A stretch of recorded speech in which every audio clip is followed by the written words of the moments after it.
नमस्कार दोस्तों, मेरा नाम है प्रदीप चौहान। बात समझनी है तो पूरी सुननी होगी।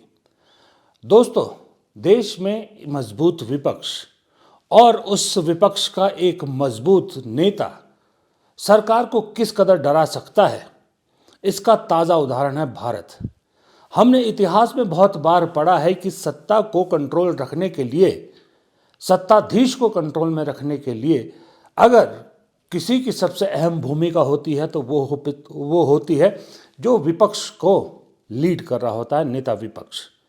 और जितना मजबूत नेता विपक्ष, सत्ता उतने ही कंट्रोल में रहती है। और मजबूत विपक्ष से जनता को तो सहारा मिलता है, क्योंकि निरंकुश सरकार पे रोक लगाने के लिए ज़रूरी है, लेकिन सत्ताधारी हर वक्त डरा रहता है और उस डर में कई बार वो ऐसी चीज़ें कर जाता है जो एक शासनाधीश को नहीं करनी चाहिए।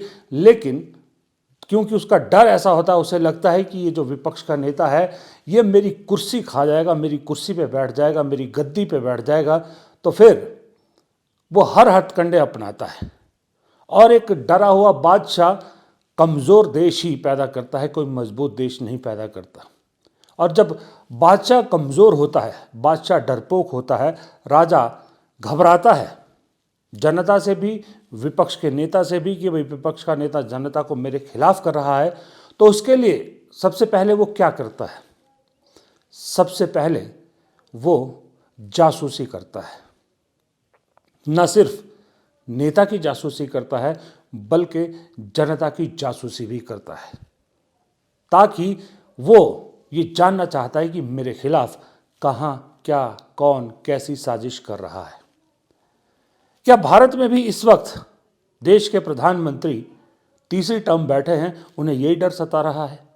क्योंकि अब तक तो पेगासस के जरिए नेता ही शिकायत करते थे कि उनकी निगरानी की जाती है, उन पर नज़र रखी जाती है, उनकी जासूसी की जाती है। लेकिन ये जो सरकार का नया आदेश है कि संचार साथी ऐप हर स्मार्टफोन को कंपलसरी है अपने फ़ोन पर रखना, जिसे डिलीट भी नहीं कर सकता कंज्यूमर, इसका मतलब हमारी और आपकी ज़िंदगी पर भी अब सरकार की नज़र रहेगी। हम क्या करते हैं, किससे मिलते हैं, किससे बात करते हैं, ये सब पल पल की खबर सरकार को रहेगी। आखिर क्यों? It's a snooping app, so you know what it is then. But you said snooping app, so it is a snooping app. I mean, clearly, it's ridiculous. Now, where else do they want to, I mean, citizens have their right to privacy. Even all of you must be having a right to privacy to send your own messages to family, friends, without the government looking at everything. It's not just one thing. It's not just snooping on the telephones. It's overall. They are turning this country into a dictatorship in every form. You ask me every day why Parliament is not functioning. It's not functioning because they are refusing to talk about anything. So it's very easy to blame the opposition, but the fact is they are not allowing any discussion on anything, and that is not democracy. A healthy democracy demands discussion, and everybody has different views. You hear them out. देखिए, मोदी जी को अगर डर है तो डर तो किससे होना चाहिए? डर होना चाहिए अपनी पार्टी से, डर होना चाहिए विपक्ष से। आम जनता से क्या डर? आम जनता की जासूसी क्यों करवा रहे हैं प्रधानमंत्री?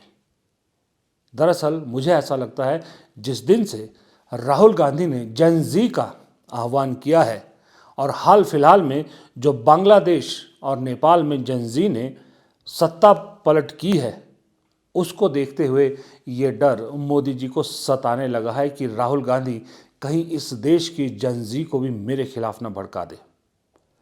अब जेन ज़ी का खौफ इस कदर बैठ गया है कि जेन ज़ी कहने तो प्रधानमंत्री खुद आप पर जेन जी कहने लगे हैं। याद है, बहुत सारी जगह जेन ज़ी भी नहीं कह पाते बेचारे। पर चलिए, वहाँ आपको साफ झलकता है कि जो प्रधानमंत्री जेन ज़ी का शायद पहले नाम भी नहीं जानते थे कि जेन ज़ी क्या होती है, आजकल अक्सर जेन ज़ी का जिक्र करते हैं। न सिर्फ जिक्र करते हैं, उसे अपनी तरफ करने की कोशिश करते हैं, लेकिन उस कोशिश में नाकाम हो रहे हैं। शायद इसीलिए इस देश की जनता को, खास करके जेन ज़ी को, सर्वेलांस में रखना चाहते हैं। जासूसी करना चाहते हैं, उनकी हर एक बात, हर एक मूवमेंट, हर कदम पर नज़र रखना चाहते हैं। इसीलिए हमारा आपका फ़ोन अब आप ये सोचो कि प्राइवेट है, आपकी जानकारी किसी को नहीं जा रही तो आप भूल जाइए, आपकी हर बात की जानकारी आप सरकार तक पहुंचेगी। और ये हुआ क्यों? जैसा मैंने पहले कहा, हुआ इसलिए कि नेता विपक्ष राहुल गांधी ने हार न मानने की जो कसम खाई है और जिस तरह से जेन-ज़ी का आह्वान करना शुरू किया है, पेगासस के मुद्दे पर वो कई सालों से बोल रहे हैं, ये सब उसी का असर है कि उन्हें ऐसा लग रहा है, क्योंकि बीजेपी रिएक्ट भी ऐसे करती है ना कि जेन-ज़ी का जैसे ही जिक्र राहुल गांधी करते हैं, बीजेपी तुरंत रिएक्ट करती है। मुझे लगता है कहीं ना कहीं उन्हें डर सताता है और उस डर का आलम यह है कि राहुल गांधी पर तो नज़र रहती है, राहुल गांधी किस देश में जा रहे हैं, क्या कर रहे हैं, उनकी चुपचाप से जासूसी की जाती है, उनकी फ़ोटोज़ खींच के लीक की जाती है और साथ में सवाल ये पूछा जाता है कि राहुल गांधी अब विदेश में कहाँ गए हैं, क्यों गए हैं। अरे भाई, आप सारी नज़र तो रखे हैं, फिर भी आप पूछते हैं लोगों से कि क्यों गए हैं और कहाँ गए हैं।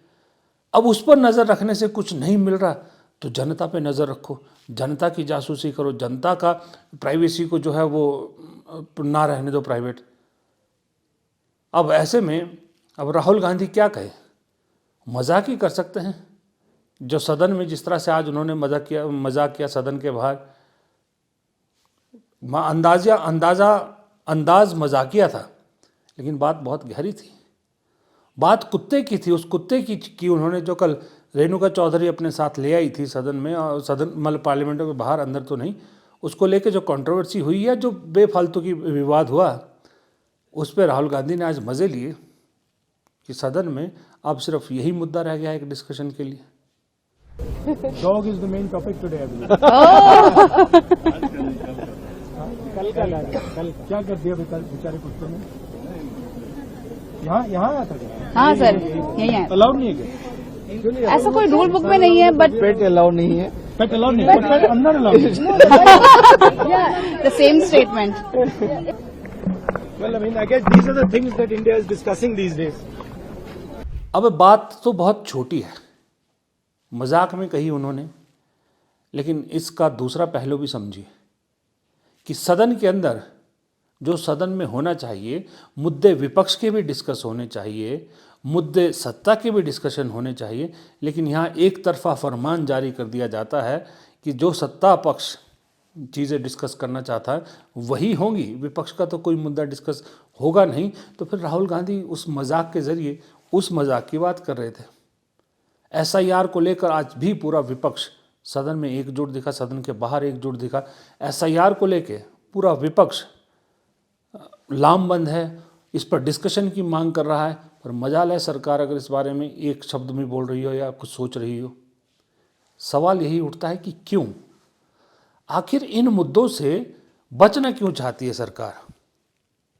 आपका चुनाव आयोग, मज़े की बात है, चुनाव आयोग को भी वही बीमारी है जो सत्ता में बैठे लोगों की है, अपना बड़बोलापन, अपनी बढ़ाई करना, अपना बखान करना। अब ज्ञानेश कुमार देखिए अपना क्या बखान कर रहे हैं।